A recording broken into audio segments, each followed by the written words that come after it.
saw one of you guys last night. The Wheeling Plan Commission meeting for Thursday, January 8th, 2015 is called to order. Please stand for the Pledge of Allegiance. I pledge allegiance to the flag of the United States of America and to the republic for which it stands, one nation, under God, indivisible, with liberty and justice for all. Mr. Secretary, would you please call the roll? Commissioner Dorband. I'm here. Commissioner Johnson is here. Commissioner Powers. Here. Commissioner Stylen. Here. Commissioner Vito. Here. Commissioner Zangara. Here. And Chairman Raffato. Here. Mr. Jennings, any changes to the agenda? No, we have no changes this evening. Okay. Citizen concerns and comments? We have no citizens. Well, we have citizens there, not just That is a here. concern. Smart citizens. All right, consent items. Docket number SCBA 15-1, I'm sorry. Body Nail and Spa, 745 North Milwaukee Avenue. Appearance approval of a wall sign. So moved. Wait, we'll do them all at once. Docket number SCBA 1434, Christina's Deli, 835 West Dundee Road. Appearance approval for a wall sign. Do I hear a motion? Mr. Chairman, Yes, can I ask a question first? sure. Would it be possible to split the items into two separate votes? No, it's consent is all of them. All righty.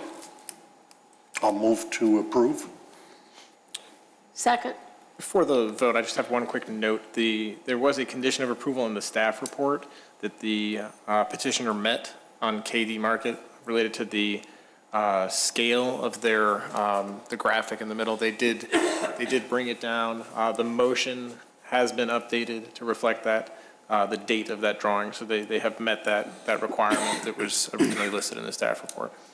Thank you. We have a motion by Commissioner Stylen, second by Commissioner Dorband. Mr. Secretary? Commissioner Stylen. No. Commissioner Dorband. Yes. Commissioner Johnson is yes. Commissioner Powers. Yes. Commissioner Vito. Yes. Commissioner Zangara. Yes. And Chairman Raffato. Yes.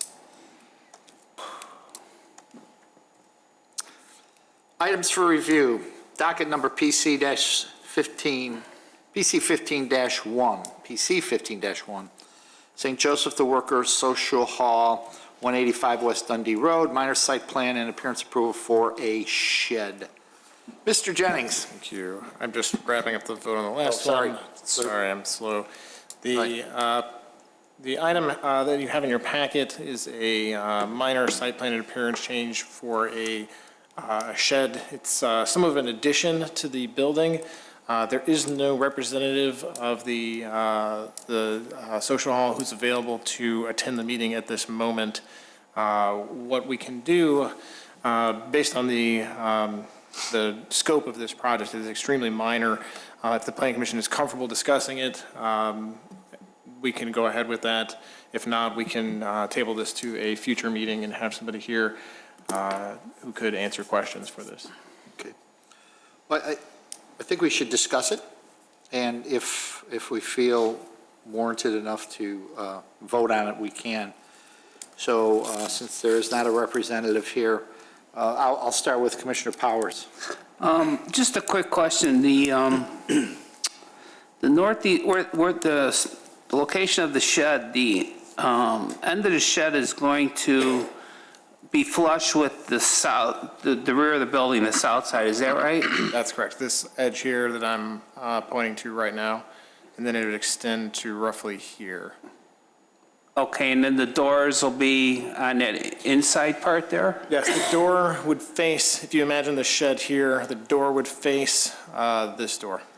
Okay. I really didn't have anything else. Sorry, Commissioner Vito.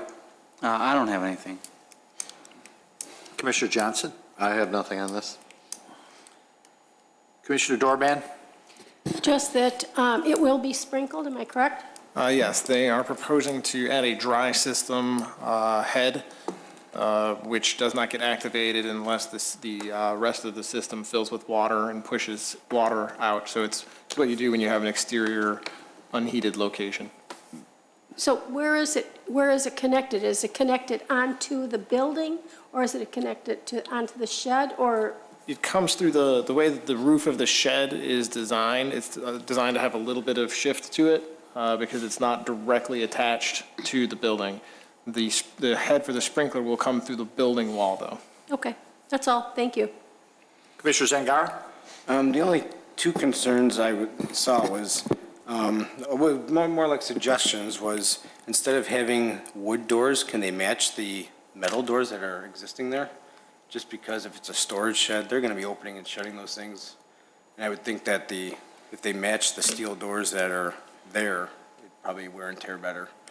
And my second thing was I saw that they're stored, snow blowers. Is there any vents in this thing, just for ventilation? I can double check on that. The item has not gone through the permit review, so if there's any ventilation required based on what they're storing, they would need to add some wall vents. Okay, that's all I had. Commissioner Stylen? I have no concerns. Okay. The doors, they're wooden doors? I would See if I can assume, find yeah, it's a them. regular shed, so I would assume they're wooden doors. I can see if I can find in the materials exactly where that's described. Yeah, they're wood doors. And a material list on, that's what I thought I had seen. Okay.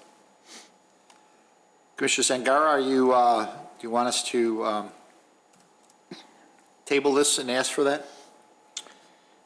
We can. I mean, I'll take a poll. I'll take a poll. Match the doors, Commissioner Powers? Should we ask them? Possibly the color, but probably not the wood doors, I would say are okay. Okay, and that's what we're looking, you're looking for metal doors, Commissioner Zangara? Yeah, it was a suggestion. Okay. Commissioner Vito? No, I'm okay with wood. Commissioner Johnson? I'm okay with the wood. Commissioner Dorban? I'm okay with wood. Commissioner Stylen? I don't think the, 2x4 studs that they're proposing would be able to support the a metal door, so would be okay. Okay, but possibly matching might not be bad. Yeah. We can certainly talk to the petitioner Sure. about investigating the metal doors Okay. as well, So is it- if the commission's flexible on either way. Yeah, we are. Is everybody in agreement we take a motion on this tonight? Sure. So do I hear a motion? So moved. We have a motion by Commissioner Powers, do I hear a second? Second. Second by Commissioner Dorban. Mr. Secretary? Commissioner Powers? Yes. Commissioner Dorban? Yes. Commissioner Johnson is yes. Commissioner Stylen? Yes. Commissioner Vito? Yes. Commissioner Zangara? Yes. And Chairman Rafato. Yes.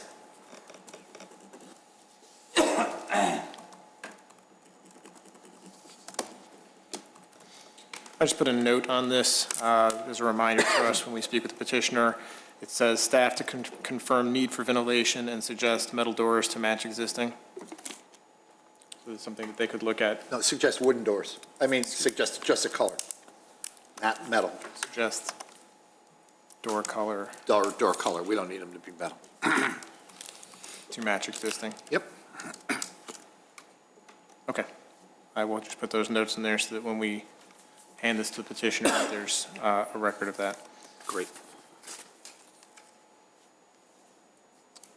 Okay.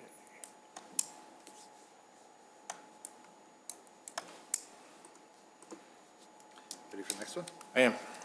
Calling docket number 2014-16, continued from December 18th, public hearing, Village of Wheeling amendments to Title 19 zoning. Mr. Jennings. Thank you. What I'd like to do tonight, we've finished up adding in all of the draft text for Appendix D. The next step of this would be to confirm with the commission that the text matches up with your expectations of what you'd like to recommend to the board. If we come to a consensus on that, the next thing that we would do is go through the step of formatting the document. We had shown you sort of a template of how this would be formatted previously by adding graphics photographs and drawings to illustrate these requirements. That step, because the amount of text that you have to work with determines how you lay out the graphics. What I'd like to do is make sure that we're more or less done with the text, put the graphics into it, and then if the commission would like to see that version with the graphics in it, that would require a continuation, but that step does take some time, and that's not something that I thought we should do twice. So at this point, what I'd like to do is go through these, and then if we have a consensus on that, try to get some determination as to how you'd like to proceed with the adding of the graphics. Yep. Okay, when we last met, most of the residential section was complete. What the commission had questioned at that point is which particular items should be requirements, absolute requirements, and which items should be expressing the commission's and the board's design preferences. So some of the language that we saw in the last draft has been reduced from a requirement into a suggestion. Some of the numbers that were previously in the text of the code have been removed. Some of the shalls have been changed into a less of a requirement, so shalls are now shoulds in some of those cases. So after those changes were completed, we went through the requirements for commercial districts and commercial buildings, industrial buildings, mixed-use buildings, and then what I term the special purpose buildings, things like hangars, kiosks, storage sheds, and the like. So if we could just maybe go through some of this and go from top to bottom and see if there's any questions or suggestions. Is that okay?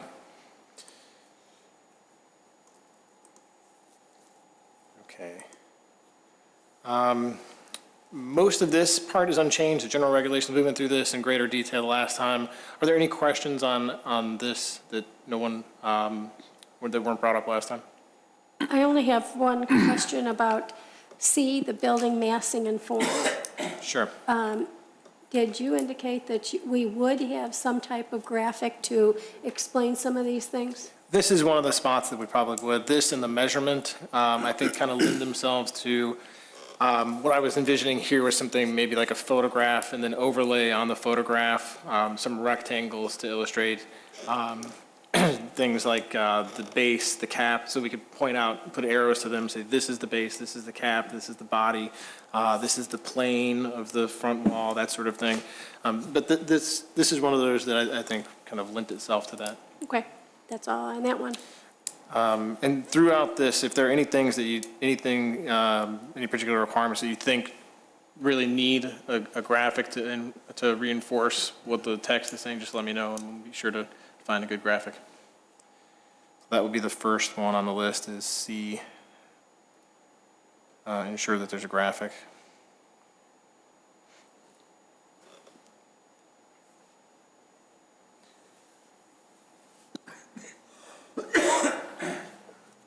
And that concept of having a photograph, drawing lines on it, that seems like a pretty good way to convey. Okay. Anything else on this section? Okay. We are to C yet, are we? We are in C Okay. from, My only question on C would be, it seems like everything is covered, except I'm wondering about gutters and downspouts. that's probably the C of the next section. Let me see. I don't know what if that I is. missed it or not, but I think that's going to be, hang on, I think we'll get to that in a second.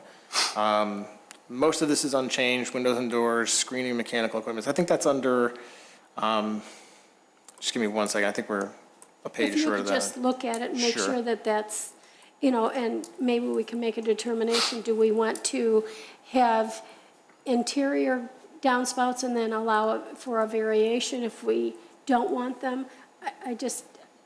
We've had problems in the past, and I just wonder if we want to address that now in here. But wouldn't that be covered more in the specific industrial section or the commercial section? You wouldn't want to have interior downspouts on single-family houses, No. right? Or That's true. I just was looking at it because they were talking about utilities and everything like that, and I wasn't sure if this was something we wanted to address in this section as well. Let me see if I can just find the word downspout in there real quick.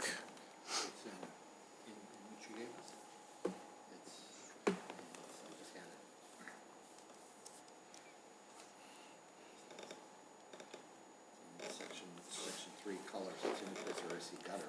though I guess Yep, there you go. Trim should be of a single color and should match items such as the doors, window frames, gutters, and That's trim. downspouts. But doesn't say Okay, anything. let's see. Doesn't say anything else.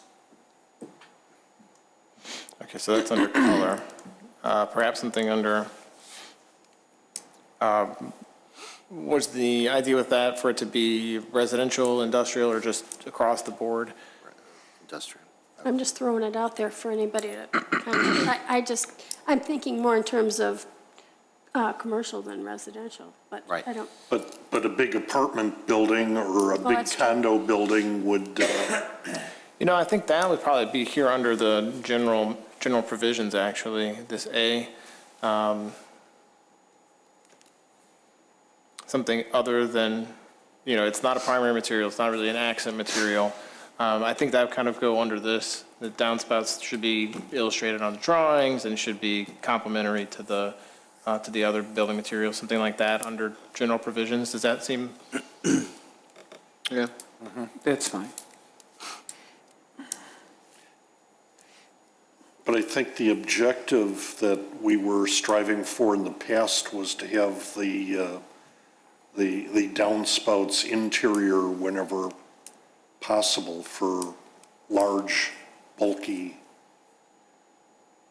type buildings. It wouldn't apply to single-family housing, I don't think. no, I don't think so either, but the other commercial and, like you said. Multi-story. Right, multi-story. Because if I remember correctly, didn't we have some problems with a multi-story downspout getting frozen or something and falling away from the building? Or I think that's how it all got started No, many, okay. many years ago. I think if, what I would suggest here is maybe a requirement to put them on the plan and then have some sort of note about the preferences that they, consideration for larger buildings to have internal downspouts, and then for the materials, especially on the visible sides of a building, to match the accent and trim, something like that. Just some sort of indication of what the preference is. And I can draft something like that, assuming the commission would like to see this in its formatted, you know, I think we'll have a pretty good idea that that's only going to be a sentence or 2 lines maybe, and if we do the formatting with that, it shouldn't have too much of an impact. Does that sound okay? Yeah. Okay. So while we're on this, this is one of the, these areas here, this methods of measuring, that is one thing that we kind of toned down the language a little bit. The residential section, we took some of the shalls into shoulds. We still do have each elevation shall be a minimum 60% brick. And with the notes of how to measure that, you know, that it includes the windows that are within the brick. And we'll have an illustration of that one for sure. And under other multifamily buildings, you're going to have some kind of a explanation or pictures or whatever you put in there for traditional base body cap design, Yes. so yes. that people know what that is, so we know where we're going with that one. Okay, I'm fine. Andrew, can we? Yes. We kind of skipped over a lot of sections real quick, but in section 2 under permitted materials in general, Why don't you go back to the, we jumped for something for Commissioner Dorband. Why don't you go back to section? Oh, I'm sorry, I was looking. Oh, no, here. that's okay. That's okay. Go back to where we were in the beginning. Because All right, I think we're all hit- over the I think we place. had hit windows and doors. The next section after windows and doors was screening of mechanical equipment, Right. utilities, and service areas. This was mostly unchanged. I think I may have made a minor change to service areas such as delivery docks and compactor rooms shall be located such that they're not directly visible. I think I may have modified that slightly from the last version that you read. Any questions on the screening?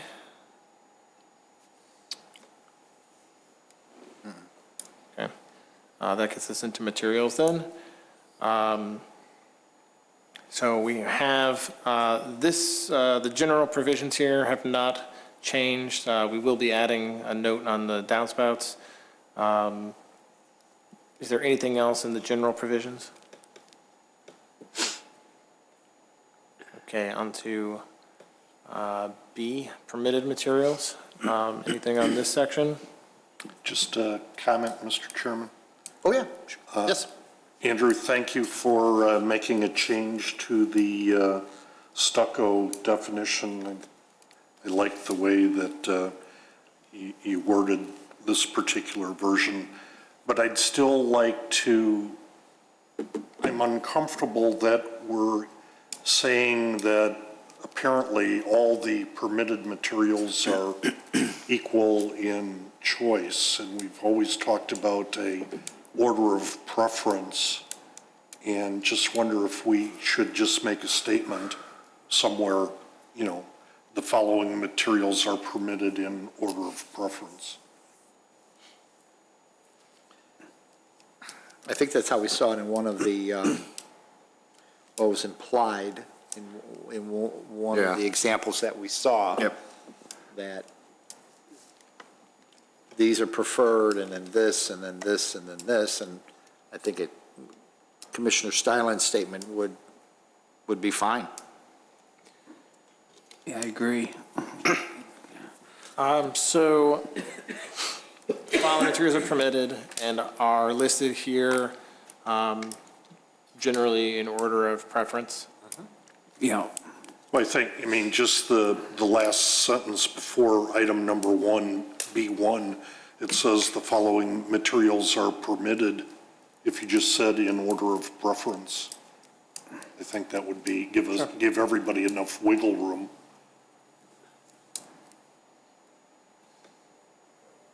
Okay.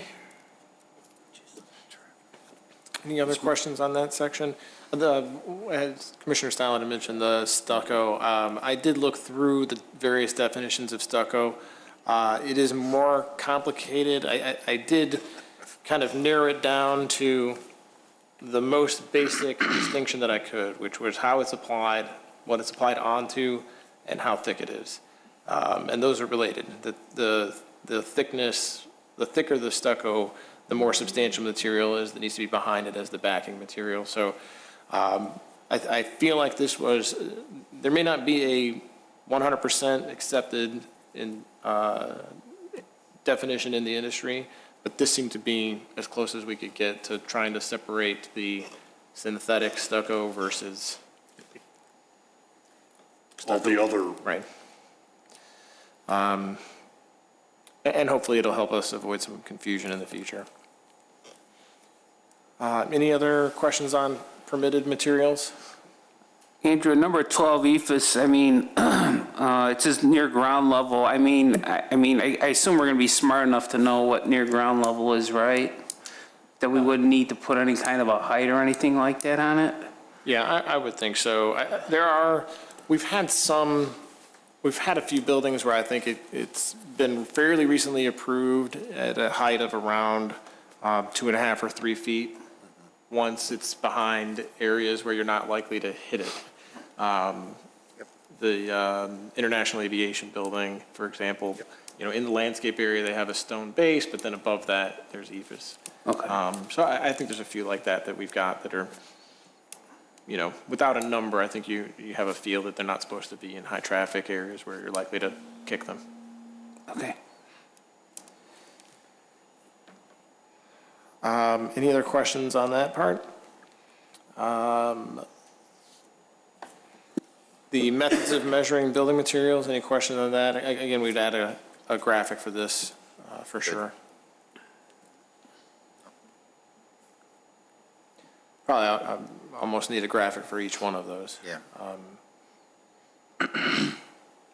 Any questions on the colors? I believe the A and B there are both, if not unchanged, very close to being identical to the last version you saw. I do have a concern about A2 and A4, especially for multiple buildings like we just approved over on Northgate, right? Simple color patterns are encouraged with variations in color kept to a minimum. Well, they built, how many buildings? 11 buildings that were all exactly the same.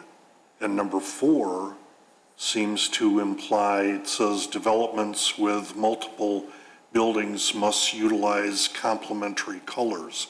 Well, are those two in conflict with each other? What, you know, one says they should all be relatively similar, and the other one says that the variations must be complementary. So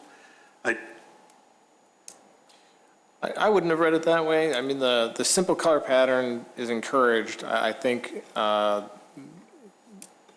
means that the colors that are used on a given building are not terribly complex. You don't have like a red and green and purple. not necessarily that, but you don't have small areas of one color adjacent to another area of a different color. That it's kept to a relatively simple pattern. I guess my concern is I would like to see, especially for multi-unit complexes, that all the buildings not be identical to each other, that they should be. Sure, just maybe under 4 here, exterior building colors under 4, maybe note developments with multiple buildings are encouraged to Have some variation. have some variations, but should be complementary. We used to have, Could you, many years ago, we used to have a monotony code. Yeah. could you combine 2 and 4 maybe? And put, let's say, in colors kept to a minimum, including developments with multiple buildings, combine the 2 possibly? The way that I'm imagining changing number 4, you probably want to keep them separate. If we add this other idea into number 4, it might get confusing. So I think if you keep number 4, but then add to it developments with multiple buildings are encouraged to provide variations in the color palette for the buildings, but should use complementary colors. Do something like that. I think that it would get confusing if we combine the 2 of them. Okay. Work on it. So I'll add some type of encouragement to vary the color palette from building to building. Excuse me, from building to building.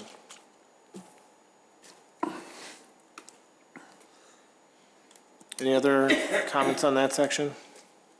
On the colors? Nope.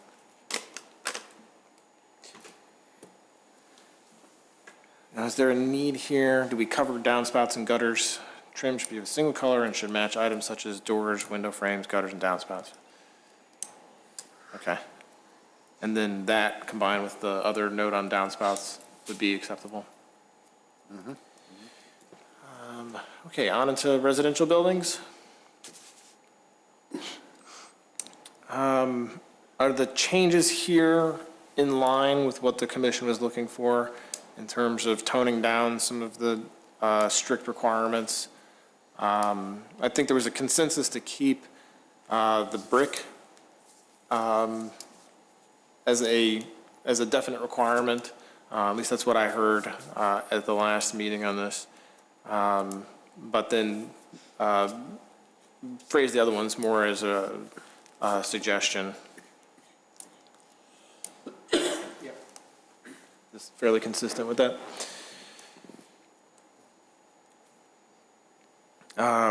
I think the section here in particular that we've taken the language down on is the how we handled the garages. Just really wrote that as a preference instead of a hard requirement. The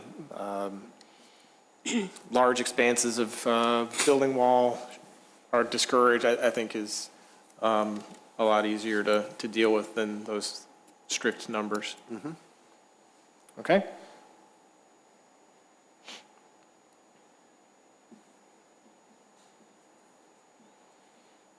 Anything before we move on to commercial buildings? Andrew, on the townhomes and row homes, just from what you've been saying, do you think that 60% brick number would inhibit some developers?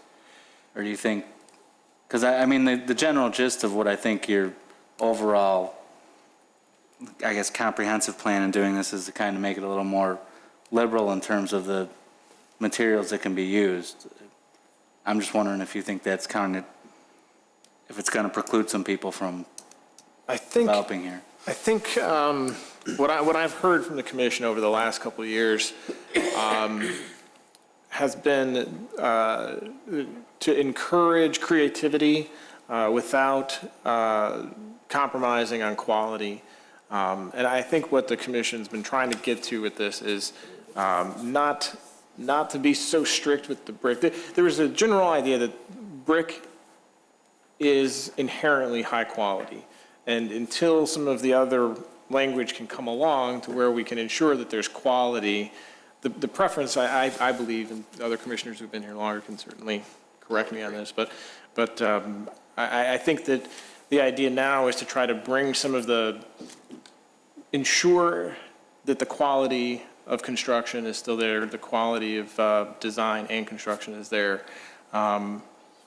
Still have some minimum requirement of brick, but this number is a lower number than what the code currently has. So Okay. I think that it probably does a better job of expressing the expectations. Okay. Thanks. Sure. Any other questions on this one?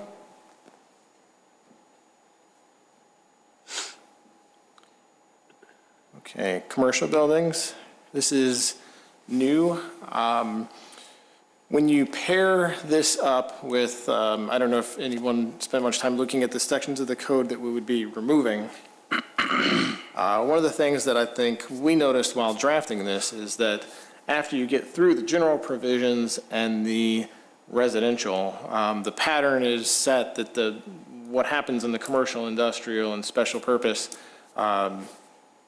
is mostly covered elsewhere in this appendix, which is what we had anticipated, but hadn't really seen it written out. So now that it's written out, you kind of get an idea, I think, of how repetitive these sections were when they were in the code and scattered. So a lot of this, the same principles are applied. Blank walls are discouraged. Visually interesting elements are encouraged. Building entrances should be defined. There's a sort of the idea of having the relationship to the site is repeated here. We make a reference to the list for permitted building materials, and then there's some specific notes for the commercial districts.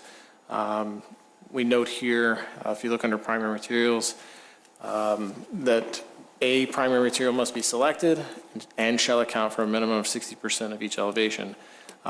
We have that requirement, but then note that brick is preferred. Darker brick is encouraged.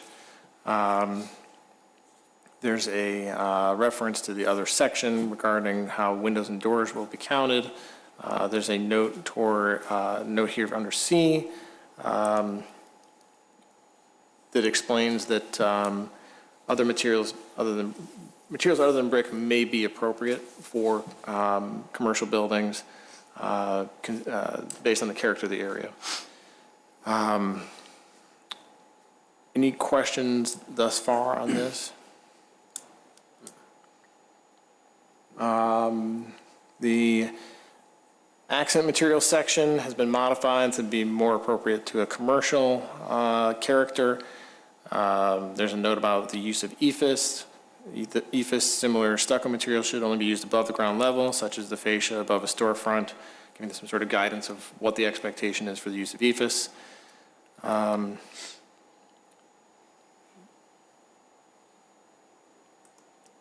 This is one that the staff tried to figure out a way to express a preference toward the use of transparent materials on the first floor of stores while still allowing larger stores, single units greater than 20,000 square feet to have a less transparent front because that's not typically done. So this is not something that I'm sure that it is written, but this is something that we just wrote to try to express that. I'm sure that somebody else has something similar to this if we went looking for it, but this number 4 here is what I'm talking about. Is there a general consensus that that's okay? Yes. And then we repeat some of the items from the other section, discouraging uninterrupted wall. We have a note about the use of spandrel glass. If you use spandrel glass, it must be fully opaque so that you don't see the cavities above the ceiling, et cetera. Whatever it's hiding, it has to fully hide. A commercial version of the loading area and service entrance requirement that you saw in the residential. Note about trash enclosures. This I think, describes what the commission's preferences have been on trash enclosures over the last few years. They should be durable, match the building if you can see it. If you can see it easily from a public area, it should match the building. They should be located on the site so that all units have convenient access, and the gates should be mounted on separate posts so that they don't damage the walls. The gates, which move and tend to be the first thing to be replaced, would then be separated. Any questions on commercial?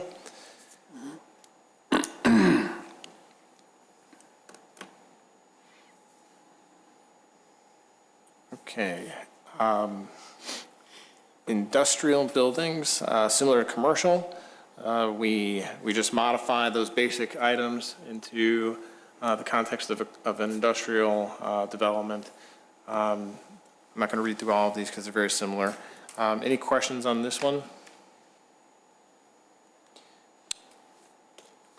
There was something that we actually added about additions to buildings versus new construction that I did not. Can you just remind me when we get to the end? I'll go back up to it and find. I think it may have been inserted under general provisions.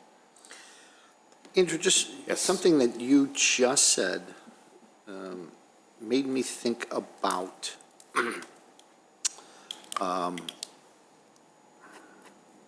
trash enclosures, especially commercial. Okay. One of the situations we had with the Chase Bank on Dundee was that the trash enclosure faces Dundee Road. You know, and I know at that juncture that there was no other place to put it. But do we address in commercial, or even industrial, I guess, where trash enclosures should be located? It's just something that, Probably appropriate to add it here. well, you do have it, in commercial. So under D, trash enclosures have some sort of site planning Right. consideration. Okay. Yeah. You say that it's located, that all units have a convenient access, but, We can add a fourth note here that they should be located, right, if at all possible, is to not okay, that'd be great. face a street. Mr. Chairman, Yes. does I don't know, for like something like a commercial trash enclosure, does it make sense? Do we require typically to have bollards put by the trash enclosure so, you know, it doesn't get destroyed or a truck backs up into it or anything like that? Is that ever a requirement or no? I don't think it's a requirement, because it depends upon where it's Where it's located. It's not a bad idea. Well, but you could, Can we list it as a suggestion somehow? If it's possible, I don't know. is it necessary to even list it? Because it really depends upon where it's located. If it's not located near any parking, if somebody wants to run into it, You're going to run into they're it. going to run into it. Yeah, typically, the garbage pickup is going to drive as close to the trash enclosure as it can. Most of these enclosures are designed so that you roll out whatever is inside it, so that the garbage truck can pick it up. We can certainly add it. I don't think it hurts anything to add it as a note. Okay.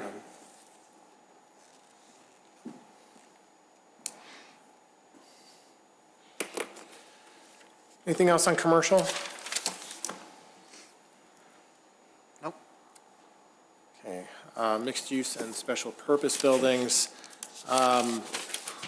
This takes a couple different sections of the code that were not near one another and puts them together.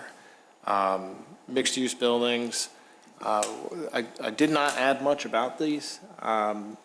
Most of this was covered elsewhere. Just how this would be handled.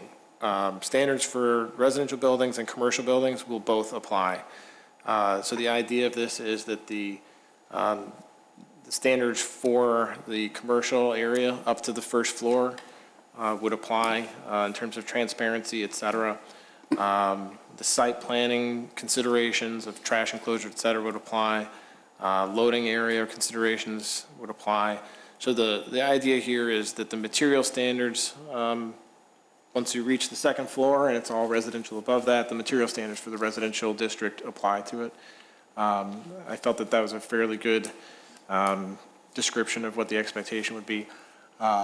These buildings are going to tend to be planned unit developments, so you'll see them multiple times. But I wanted to have some sort of indication of what the expectation would be. Sure. Airport buildings, the main difference between the industrial buildings and airport buildings is the knee wall, the 7-foot base. So that has been repeated here. Let me see, I've got a floating word here.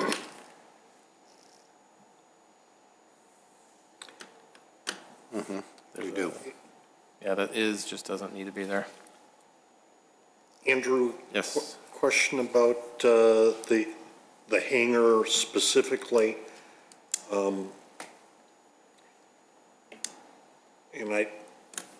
Would the non-monotony aspects of anything above that 7-foot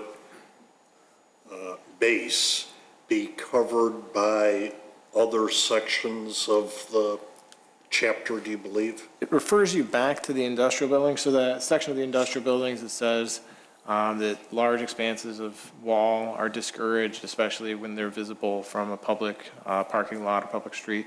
That it refers you straight back to everything else that's in the industrial district. Okay, so you couldn't have a big plain aircraft hangar wall without some treatments here and there? Right. You would need to have some type of treatment.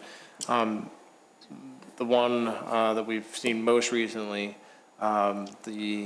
one of the statements that they made was that they intentionally used their downspouts to help break up the expansive wall. But again, it was a contrasting color to help divide the wall up. I will knock out that extra is, remove that. Any other comments on this? Special purpose buildings, any comments on that?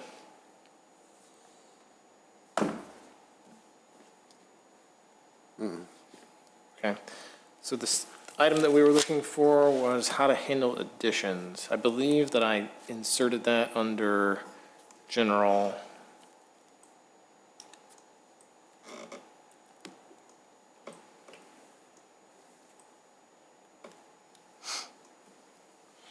There we go.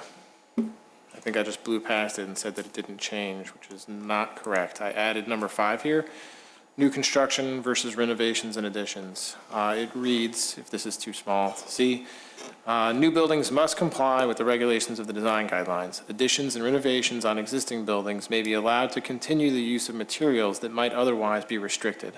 If a material is no longer available, the Plan Commission may determine that a substitute material provides a comparable appearance. Is that more or less the direction that we had? We talked about this months ago, and I think this is the first time we tried to write it out. So this is under general. It applies to everything. It applies to residential, commercial, industrial.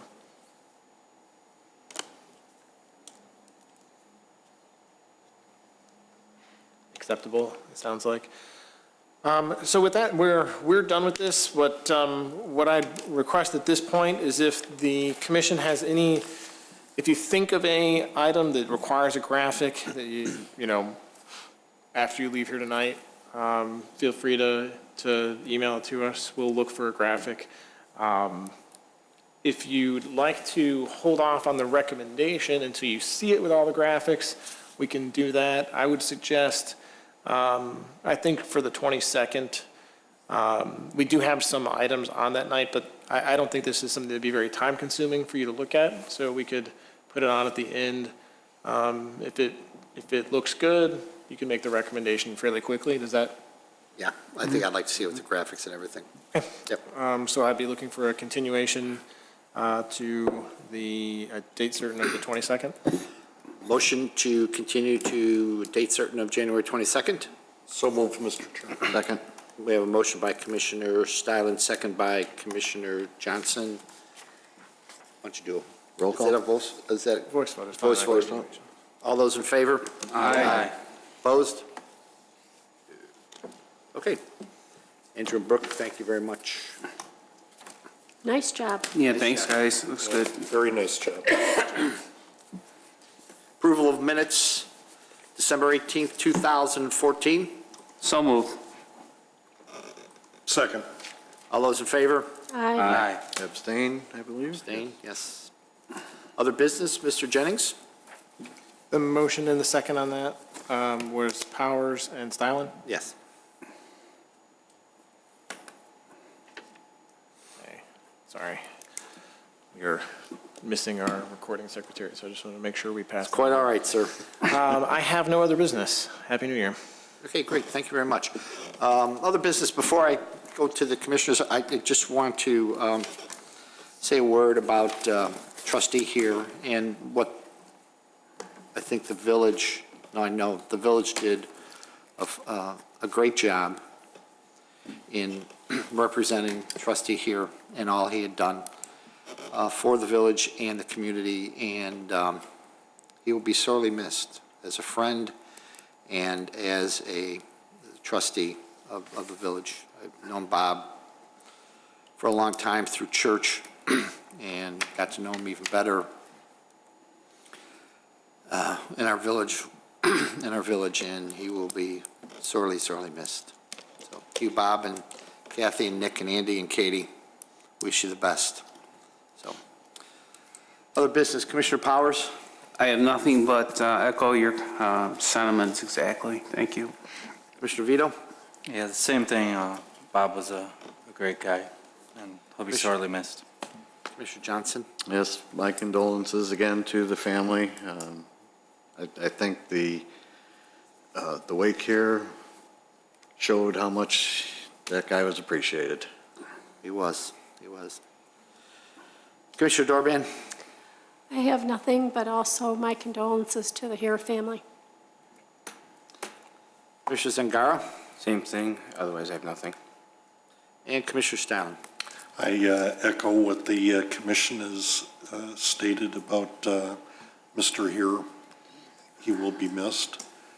But I also want to thank staff for the great job that they did on this title change that we started, a year and a half ago, and we were looking to hire a consultant to go out and put something together, and created a budget to do it, and here you guys did it. I think that's very positive, and I thank you for the effort of bringing it all together. Thank you very much. I really job. do appreciate it. Thank you, Mr. Chairman. Mallory? Only just expressing the same condolences and appreciation for Thank you. trustee here. Brooke? Andrew? Nothing. Do I hear a motion to close? So moved. Second? All those in favor? Aye. Adjourned.